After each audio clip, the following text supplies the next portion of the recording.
สบายดีเด้อเมสซี่เบิร์ดทุกคนเนาะมื้อนี้ก็มาพบมาพ้อกับน้องตรงอีกแล้วเนาะพ่อน้อง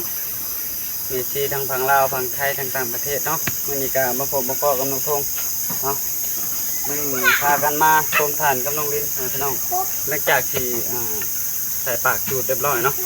กับใส่โพดเรียบร้อยแล้วก็ลุยทมทานต่อติใส่ขี้ดินเลยกดเอาขี้ดินแถวนี้เลยใส่นี่น้องลิ้นก็บ่จบว่าไปชับ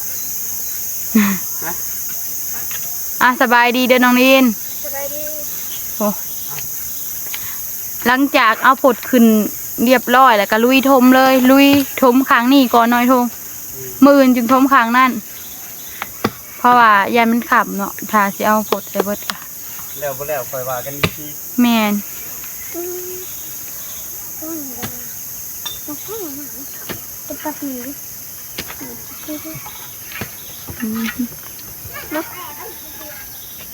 น้องลินซับเพื่อออกบ่น้องลิน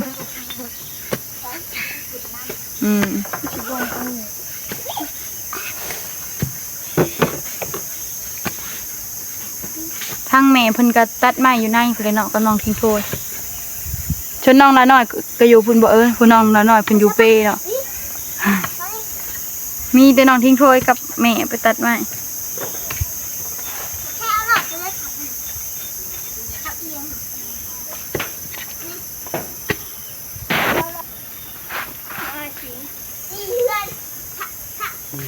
น้องใหม่ก็ที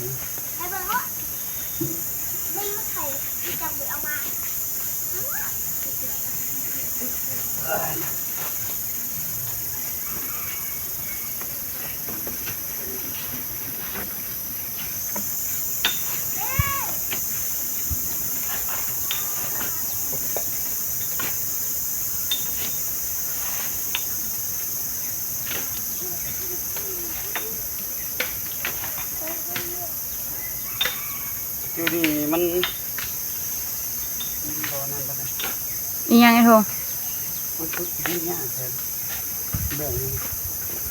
มันมีหักใหม่ร้ายนะมีแต่เหงาใหม่เบื้องนี้มันมีแต่เหงาใหม่เนาะมันขุดดินเนี่ยเบื้องนี้อาจจะได้ยุ่งเดี๋ยวคอยมีดีๆอย่างไรนี่เลยนะเสียงมาคุดเอาเหมือนแล้วก็ส่วนเป็นเทิงหลังคาเลยเทิงหลังคาไอ้ทงวะไอ้ทงวะส่วนขึ้นทงหลังคาเนาะไอ้ทงเอาไอ้ทงค้างนี่นะอย่าทมเลยนะเดี๋ยวขึ้นเทิงหลังมันก่อนโดยเจ้าค้างนั่นนะขึ้นทางไหนแล้วขึ้นโดยมาเดี๋ยวทางน้องซาสิพาแม่เอฟซีไปเบิ่งเนาะโอ้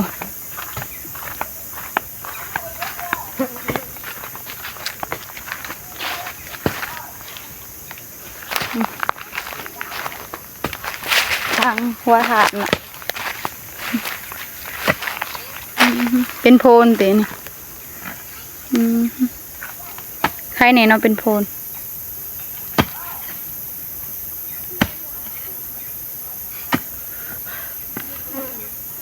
เริ่มทมไปเท่าเล็กเท่าน้อยเนาะ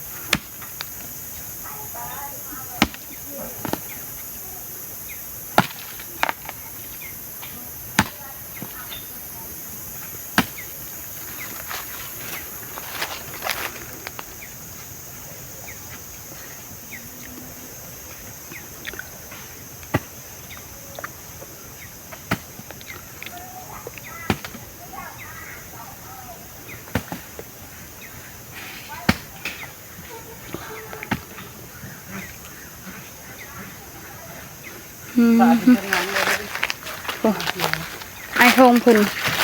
เอาเสียมจกเอาเนาะ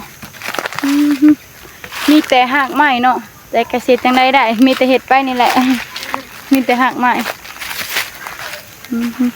น้องลิ้นเพิ่นกระสีส่วนขึ้นเนาะวันนี้อ้ายเพิ่นจกเลยจกขี้ดินมันขึ้นเนาะน้องลิ้นเพิ่นกระสีส่วนขึ้นบัด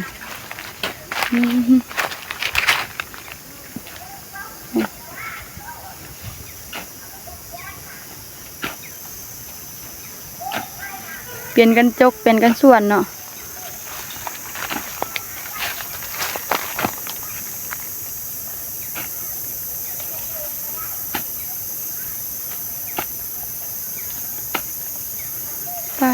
หากใหม่ลายแห้งเนาะก็เลยใส่จกนะหากใหม่ก็มีแต่หากใหม่เลย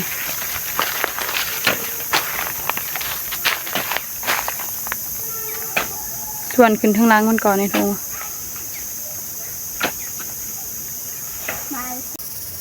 ผู้น้องลีนเพิ่นกับส่วนเนาะไอ้ทงเพิ่นเอาเสียมโจกเฮ็ดแล้วนะแม่ตัดฟืนแล้วเลย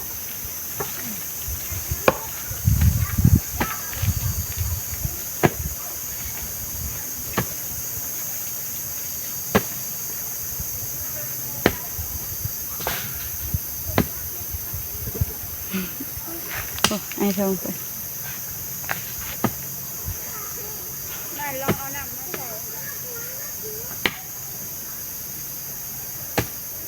มันอยากน้ำหักไหม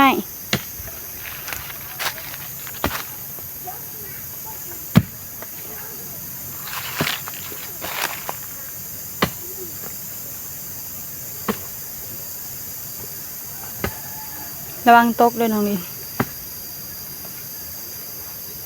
สาขึ้นไม่ดอกสำนันที่ชื่อที่ น้องลินว่าสิขึ้นไปสระ ส่วนขึ้นไม่ดอก ไอ้ทงเพิ่นก็จกเรียบร้อยเนาะบัดนี้ก็ให้น้องลินเพิ่นส่วนขึ้นบัดนี้คนหนึ่งจกคนหนึ่งส่วนเนาะ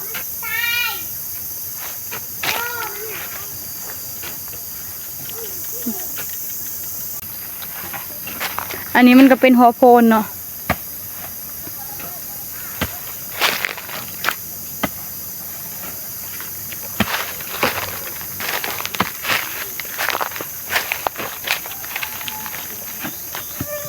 มีแต่หากใหม่ตีทงใส่อยู่วางของแม่เพิ่นคือมีหากใหม่ใส่ทง แต่เก่าก็มีอย่างนะเราก็ โดนแหละติ ลายเถื่อ เฮาก็เห็ดเทือแรกมันก็เลยมีแต่หากใหม่เจ้าทานเจ้าเขาได้ น่ะฮะไอทงน้องลิ้นคือว่าเต้าฐานเก่าเขาซะ เพราะว่านั้นมันตาทานเก่าเขาขี้เลื่อยไทยบัดนขี้เลื่อยมันมุนเบิดนี่แม่ก็เลยขุดขี้ดินถมเอา โดยใส่ขี้ดินทมก็งามติมาเบิ่งกันนะว่าใส่ขี้ดินทมสิงามปานใดเนาะ ของเฮาเป็นขี้ดินล้วนๆของ แม่นของเฮาขี้ดินล้วนๆของแม่เด้ซะ ปนขี้เลื่อยตะกา ปนขี้เลื่อยของเขาแต่เก่าของแม่ก็แต่อันนี้ของเฮาขี้ดินล้วนๆเนาะถ้ามาเบิ่ง ตัวสะลงนี่ ว่าสิงามบ่ทาน แต่ก็ยังบ่ฮู้นะว่าสิได้จูดมื้อใด ชมยังบ่แล้วซ้ำเฮาขี้ดินล้วนๆเนาะไอ้ทงว่าเอาขี้ดินถมก็สิเป็นฐานอยู่บ่ไอ้ทง เห็น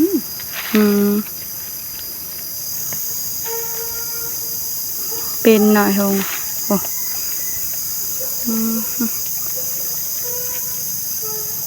นี่ผ่าจะเครื่องขึ้นส่วนเอามึงนั่นอยู่ใกล้ ตอนนี้ก็ค่ำแล้วแต่หักยังแดดคือเก่าเนาะข้างนี้ก็ได้ประมาณนี้ก่อนเนาะมาเอาข้างนี้ขึ้นล้างก่อนเพราะว่ามันเป็นหัวโพนมันจึงส่วนง่าย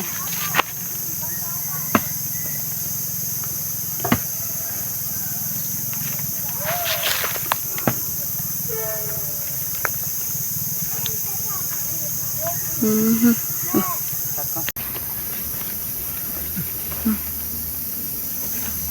ันมีแต่หากใหม่เนาะใครในทางนี้มันมีหัวโพน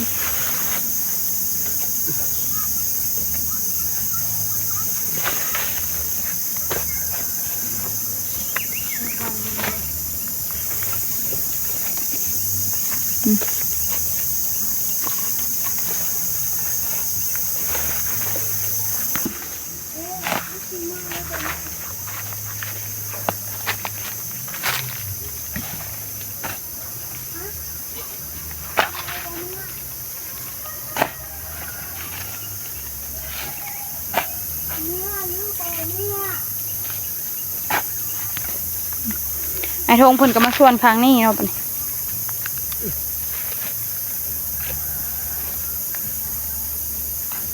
จก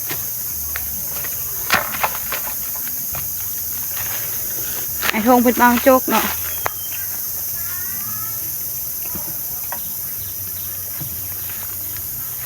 ตอนนี้ก็เริ่มขำแล้วเนาะมันก็อยากถมยากเนี่ยเพื่อจะแล้วก็ด้นเท่าแหละไอ้ธงกับน้องลิน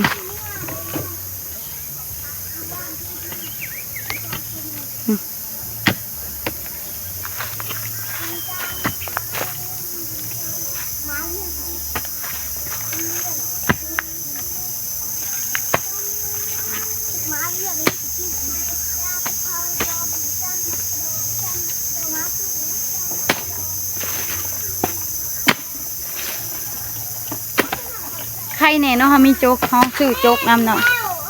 มันก็ได้ใส่ประโยชน์โจกเอามาโจกดี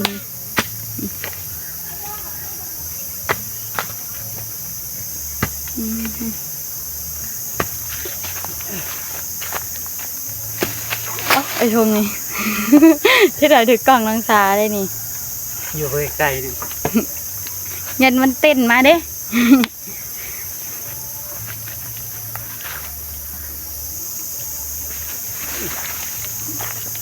ปลาทงเตาถ่านสูงคัก เอาอีกก็ เตาถ่าน เตาทาน ไอ้ทงเดียว เมื่อยแล้ว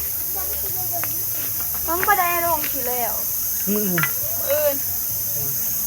ลื่นตะแรง ตอนแรกนังมีประมือกันเลยมือเท่ากับมาแต่เช้ามากทมแต่เช้าค่ะอันนี้เขาทมล้างมันก่อนเนาะเอาขึ้นล้างมันลายบ่อยทงไอ้ทงเพิ่นเอาขึ้นล้างมันลายเนาะมันจังบ่รู้ไอ้ทงว่ะปลาทง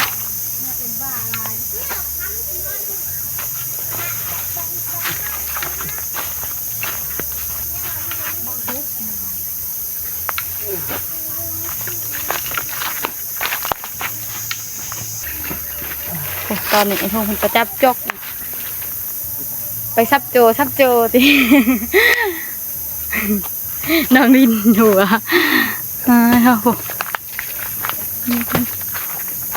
เอาไปเอามาเป็นเตาถ่านสูงเนาะมันนี่เฮาขุดขี้ดิน นี่เหงาไม่ไร ถือไอ้ทงขี้ดินพงถือเลยนะแซ่บน้องลินไว้ทง แซ่บ แซ่บบ่อยทง แซ่บดิน แซ่บขี้ดิน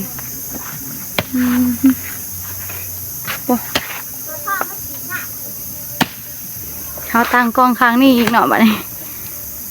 ดูว่าจับกล้องเนาะ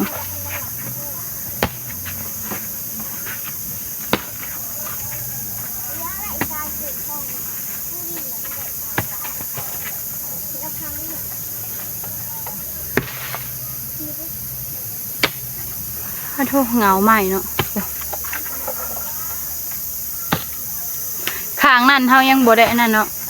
ยังบ่ได้ทมเฮาทงค้างนี่ก่อนเฮาส่วนคืนล้างมันได้ลาย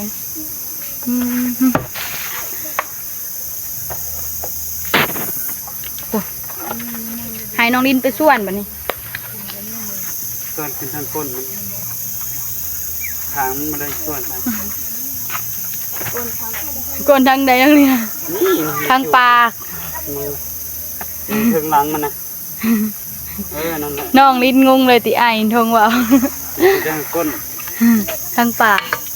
ปากจูด แม่นทางปากจูบให้น้องลินเพิ่นชวนขึ้นป้าเนาะตอนนี้ก็เริ่มขับน้ำแรงแล้วเฮากะทมได้ประมาณชั้นนี้เนาะตอนนี้มันกะค่ำเลยมื้อนี้ดุยเบิดมื้อเอาขี้ดินถมเอาเนาะทางนักษากับบ่เคยเอาขี้ดินถม ลองเบิ่งว่าฐานสิงามบ่เพราะว่าเฮาบ่มีขี้เหลื่อยเนาะโอ้น้องลินเพิ่นสวนขึ้น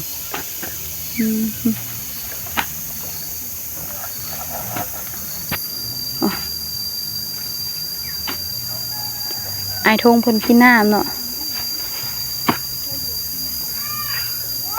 เฮ เขาซื้อน้ำเย็นใส่กระติกมาเลยให้มันกลุ่มบดมือเนาะกับหวยน้ำกินมาน้ำโอ้ลองดินฝนว่าท้อข้างนี่ยังบ่ได้ใส่ผดเนาะมื้ออื่นพู้นแหละจึงสิไปตัดผดเพิ่ม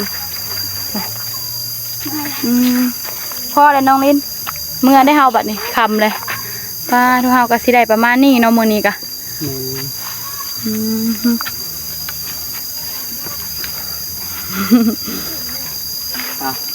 บัดนี้เนาะเดี๋ยวมื้ออื่นสิมาเฮ็ดต่อมาพี่น้องเอ้ยมื้อนี้ก็ถือว่าผมได้ข้างหนึงเนาะหลังคา หลังคาไอ้ เสา ล้างผ้า บอกคือตลอดเนาะบ่เป็นหยังพี่น้องเอ้ย โดยทางน้องก็สิได้จบคลิปไว้เพียงเท่านี้เนาะก็ขอบคุณเนาะทางเมนซีเบิร์ทุกคนเนาะที่เบิ่งคลิปของตรงแต่ต้นจนจบที่ความโฆษณาเนาะทางตรงว่าผิดพลาดประการใดก็ต้องขอโทษขออภัยนะเมนซีเบิร์ทุกคนเนาะทางตรงก็ขอลาไปก่อนขอกล่าวคำว่าสบายดี